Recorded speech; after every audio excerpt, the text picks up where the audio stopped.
Bismillah ar-Rahman ar-Rahim, mes très chers frères et sœurs, Assalamu alaikum wa rahmatullahi wa barakatuh. Bienvenue sur votre chaîne Hasna Sunsun. Je dis votre chaîne car c'est vous qui choisissez les histoires. Faites comme Hekima qui a choisi une histoire. Je la remercie. Barakallahu fik. Et vous aussi, n'oubliez pas d'écrire dans les commentaires quelle histoire ou sujet voulez-vous que je vous raconte car je vous la ferai avec grand plaisir. Bismillah, commençons. Donc avant de commencer, mes très chers frères et sœurs, j'aimerais vous expliquer quelque chose. Une abonnée sur Instagram, qui est très chère à mon cœur, m'a demandé si je pouvais raconter une histoire. Et pour être sincère, j'ai reçu plusieurs demandes similaires. Mais je n'ai jamais pu y répondre, car masha'Allah, nous sommes tellement nombreux que cela devient parfois très compliqué pour moi. Mais j'ai dit, Inch'Allah, vas-y, je vais choisir le dernier commentaire qu'elle m'a dit et je vais prendre cette histoire-là. Une histoire particulière. Et cette histoire-là, subhanallah, je l'avais déjà entendue. J'ai dit oui, pourquoi pas, c'est une bonne idée. J'ai donc décidé de faire mes recherches et j'ai trouvé plusieurs vidéos sur YouTube. Plein de vidéos, en arabe, en français. Mais comme vous me connaissez déjà, avant de faire mes histoires, je préfère être sûr de mes ressources. Subhanallah, en approfondissant mes recherches, j'ai découvert que cette histoire n'a jamais existé et qu'elle a même été inventée. Au départ, je pensais ne pas en parler. Mais subhanallah, ma maman, qu'Allah la protège, m'a conseillé de saisir cette occasion pour clarifier à ceux qui croient en ce hadith qu'il est faux. Donc ce hadith n'a aucune base, mais il est purement inventé et mensonger. Donc il n'est pas permis de le rapporter que dans le but de mettre en garde les gens qui y croient encore à ce hadith. Les gens ont propagé ça partout. Donc je fais cette vidéo pour mettre en garde contre lui et de le rejeter. Donc cela est évident qu'ils ne peuvent en aucun cas être attribués au noble messager Muhammad sallallahu alayhi wa sallam. Mais je vais tout de même malgré tout vous la raconter pour que, mes très chers frères et sœurs, vous sachiez de quel mensonge on parle, afin que vous aussi, vous mettiez en garde les gens qui envoient ce genre de hadith. Donc, voici l'histoire telle qu'elle a été dite. D'après Ibn Abbas, qu'Allah l'agrée, il a dit: nous étions assis avec le messager d'Allah sallallahu alayhi wa sallam chez Abu Ayyub al-Ansari, qu'Allah lui accorde sa miséricorde, lorsque nous avons entendu un appel provenant derrière la maison, disant: ouvrez, car nous avons besoin de vous. Le prophète Muhammad sallallahu alayhi wa sallam demanda: savez-vous qui c'est? Nous répondîmes: Allah et son messager savent mieux. Il dit alors: c'est Iblis, maudit soit-il. Omar radiallahu anhu dit: ô messager d'Allah, puis-je le tuer? Le prophète sallallahu alayhi wa sallam répondit: Innahu muntadir ila al-waqt al-ma'loum. Il attend le moment fixe. Walakinahu abdun ma'mour, iftahu lahu al-bab. Mais il est un serviteur obéissant, ouvrez-lui la porte. Ils ouvrirent la porte et il entra. C'était un vieil homme et il avait un visage défiguré, borgne, avec 7 poils dans sa barbe ressemblant à la queue d'un cheval. Et son œil était fendu, avec des cicatrices profondes, et sa tête était semblable à celle d'un chameau. Son dos était courbé vers sa poitrine, et ses crocs ressemblaient à celles d'un éléphant. Lorsqu'il entra, il dit: Salam alayka ô Muhammad. Le prophète Muhammad sallallahu alayhi wa sallam demeura silencieux, et ne lui répondit pas. Alors l'intrus répéta: Salam alaykum Muhammad. Le prophète répondit: oui, mais toi, tu es l'ennemi d'Allah. Maudit sois-tu. Que viens-tu faire parmi nous, toi le maudit? Et lui de répondre: je ne suis pas venu de mon propre gré, mais j'ai dû venir ici contraint après avoir entendu un appel venant du ciel qui disait: ô Iblis, réponds à Mohammed, va vers lui et dis-lui la vérité dans tes paroles.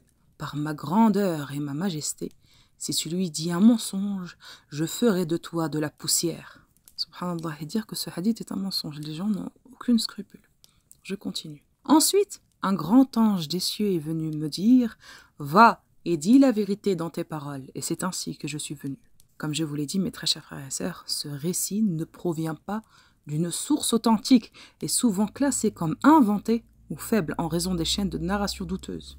Iblis dit: ô Muhammad, je suis obéissant envers toi, demande-moi ce que tu veux, et je te dirai la vérité, car par Allah, je n'ajouterai pas un mot de plus, ni en retrancherai un seul. Le prophète sallallahu alayhi wa sallam répondit: si tu dis la vérité, dis-moi qui sont les personnes que tu détestes le plus. Iblis répondit: c'est toi, ô Muhammad. Le prophète sallallahu alayhi wa sallam se réjouit et dit: Louange à Allah pour cela. Puis il demanda, qui a une récompense équivalente à celle d'une année de dévotion? Iblis répondit, le savant qui agit selon sa connaissance, et l'homme qui préserve dans l'obéissance à Allah sans que rien ne le détourne de la soumission à son Seigneur. Le prophète sallallahu alayhi wa sallam demanda ensuite, et après cela, qui? Iblis répondit, le pauvre, patient, qui ne se plaint pas de sa pauvreté aux autres. Le prophète sallallahu alayhi wa sallam poursuivit, que dis-tu de mes compagnons, Abu Bakr et Omar? Iblis répondit, ils ne m'ont pas obéi dans l'ignorance, alors comment m'obéiraient-ils dans l'islam? Et si je les croise sur le chemin, demande-leur la paix. Le prophète Mohammed sallallahu alayhi wa sallam demanda, que dis-tu de Uthman ibn Affan? Iblis répondit, comment ne pas avoir honte de celui que les anges dans le ciel ont craint? Le prophète sallallahu alayhi wa sallam poursuivit, que dis-tu de Ali ibn Abi Talib? Iblis répondit, j'aurais préféré ne jamais l'avoir vu. Et si je le rencontre sur le chemin, je prendrai un autre chemin, et je lui demanderai la paix, car peut-être serais-je capable de fuir devant lui. Le prophète sallallahu alayhi wa sallam dit alors, ô Allah, accorde le bonheur à ma communauté et ne les associe pas à lui, ô l'ennemi d'Allah. Iblis répondit, où sont les heureux de ta communauté, ô Mohammed, alors que je suis devant eux? Comment pourraient-ils être sauvés alors que je rentre chez eux par 270 portes, courant en eux comme le sang dans la chair?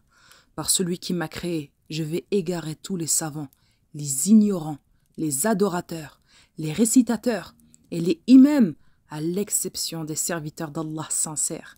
Le prophète sallallahu alayhi wa sallam demanda alors, et qui sont les sincères?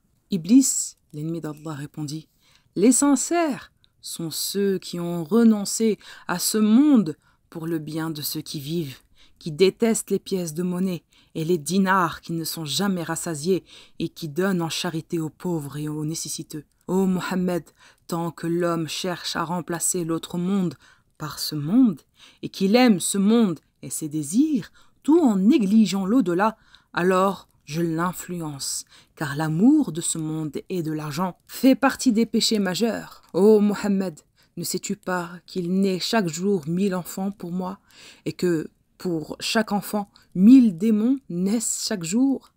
Certains d'entre eux, je les affecte aux savants, afin qu'ils s'occupent de l'amour de ce monde.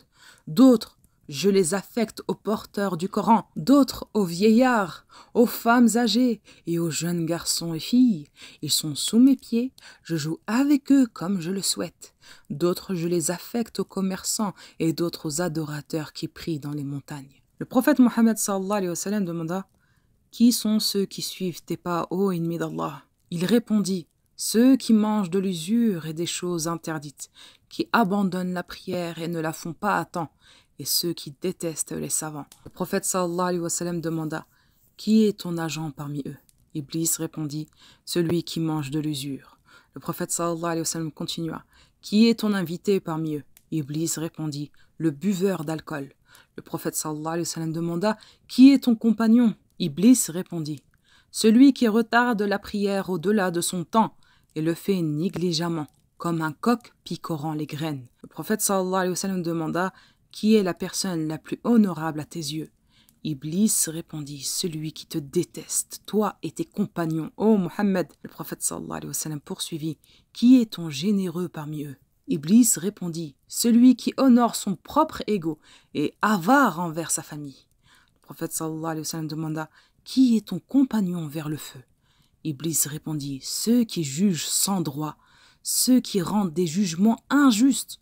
Le prophète sallallahu alayhi wa sallam demanda, qui est ton bien-aimé? Iblis répondit, commérage, celui qui divise les gens. Le prophète sallallahu alayhi wa sallam demanda, qui est ton messager? Iblis répondit, les sorciers.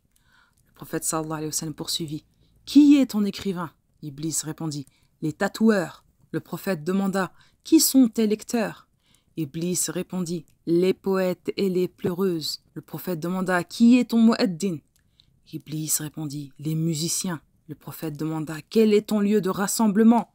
Iblis répondit, les marchés. Le prophète sallallahu alayhi wa sallam continua, quelle est ta boisson? Iblis répondit, tout ce qui est alcoolisé. Le prophète sallallahu alayhi wa sallam demanda, quel est ton nombre? Iblis répondit, Mon ombre est constituée des ongles, ainsi que des poils de pubis et des aisselles lorsqu'ils sont longs. Le prophète sallallahu alayhi wa sallam demanda « Quelle est ta louange ?» Iblis répondit « Le faux témoignage ». Le prophète poursuivit « Qui est celui qui te reste fidèle ?» Iblis répondit « Celui qui abandonne délibérément la prière ». Le prophète demanda « Quelle est la ruine de ma communauté ?» Iblis répondit « L'avarice et la cupidité. Mes enfants mettent la pauvreté devant les yeux de ta communauté, et l'un d'eux sera avare, refusant d'aider celui qui demande. » Le prophète sallallahu alayhi wa sallam demanda « Qui est ton ennemi parmi ma communauté ?» Iblis répondit « Les repentants sincères, ceux qui agissent uniquement pour Allah, qui ne retournent pas à leurs péchés, tout comme le lait ne retourne pas dans le pis de la vache. » Le prophète sallallahu alayhi wa sallam demanda « Qu'est-ce qui brûle ton visage ?» Iblis répondit « La charité donnée aux pauvres. » Le prophète continua « Qu'est-ce qui brise ton dos ?» Iblis répondit « Le hennissement des chevaux dans la voie d'Allah. » Le prophète demanda « Qu'est-ce qui réduit tes efforts ?» Iblis répondit « La compagnie des savants. » Le prophète demanda « Qu'est-ce qui annule tes actions ?» Iblis répondit « Le rappel d'Allah, dhikr au matin et au soir. » Le prophète demanda « Qu'est-ce qui te rend aveugle ?» Iblis répondit « L'acquittement de la zakat. » Qu'est-ce qui te lapide? La quantité de prosternation. Qu'est-ce qui noircit ton cœur? La prière pour toi, ô Mohammed. Qu'est-ce qui fait briller ton visage? Le pardon demandé au matin et au soir. Qu'est-ce qui te déçoit? La lecture de Qul huwallahu ahad, sourate 112, car sa lecture protège du diable et sauve l'esclave du feu. Qui est ton compagnon parmi ma communauté? Le vieil homme qui commet l'adultère. Qui est ton ami? Celui qui empêche la zakat. Qui est ton conseiller? Celui à qui, une fois mensongère, le parjure. Qui est la joie de tes yeux? Celui qui jure par le divorce en toutes circonstances. Qui est ton compagnon? Ceux mentionnés dans le Coran où Allah dit « Et nous avons assigné 2 compagnons à eux qui ont embelli pour eux ceux qui étaient devant eux et ceux qui étaient derrière eux. » Sourate 41, verset 25. Ceux qui relient leurs prières et précipitent leurs courbures et leurs prosternations. Qui est la meilleure des personnes à tes yeux? Celui qui attribue des associés à Allah, ceux qui dédaignent le livre d'Allah que nous demandons à Allah de nous protéger du polythéisme et du diable maudit, ceux qui se couchent sur leur visage et agissant comme les gens de l'autre, jouant avec eux comme un homme joue avec sa femme, et ceux qui regardent les parties intimes des femmes mariées jusqu'à ce que leur regardeur et l'observer soient maudits, car regarder les visages des femmes est interdit. Iblis poursuivit « Ô Mohammed, si ta communauté se libérait du mensonge, de la mauvaise opinion entre eux et de leurs serments mensongers, au nom d'Allah, alors des rivières de miel couleraient sur eux. Si ta communauté se débarrassait de la consommation d'usure, Allah exaucerait toutes leurs invocations. Si ta communauté abandonnait le vol des poids et des mesures, les démons mourraient de faim et ne pourraient plus obtenir de gain. Si ta communauté abandonnait la rétention de la zakat, la bénédiction resterait dans leurs biens et ne finirait jamais. » Le prophète sallallahu alayhi wa sallam demanda « As-tu parlé à quelqu'un parmi les prophètes avant moi ?» Iblis répondit « J'ai parlé à Nuh alayhi salam un jour. » Voilà, comme je vous l'ai dit, mes très chers frères et sœurs, il est important de préciser que ce récit n'est pas authentifié dans les sources fiables des hadiths. Il est souvent cité pour ses éléments dramatiques, mais les savants musulmans ont mis en garde contre sa transmission en raison de son manque de vérification dans les chaînes de transmission à Isnad. Donc avant de conclure cette vidéo, je tiens à clarifier un point très important, mes très chers frères et sœurs. Ce que vous venez d'entendre n'a aucune base authentique. Et donc, il est très important de ne pas les diffuser comme si elles étaient vraies. Des fois, on les voit, ce genre de hadith sur WhatsApp. C'est pas bien. Et il est primordial de s'en tenir aux enseignements vérifiés du prophète Mohammed sallallahu alayhi wa sallam et de toujours chercher à vérifier les informations avant de les croire. Ne laissons pas les faux récits semer la confusion. Et je vous encourage à toujours rechercher la vérité et à vous éloigner des mensonges. Wallahu alam. Et voilà, mes très chers frères et sœurs, nous sommes arrivés à la fin de cette vidéo. دمتم في رعاية الله وآمنه والسلام عليكم ورحمة الله وبركاته. السؤال الثاني يا شيخ، هل حديث رسول الله مع إبليس حديث صحيح؟ لا أصل له. تقصد الحديث المطول؟ لا أصل له. جزاك الله خيرا شيخ. وإياكم.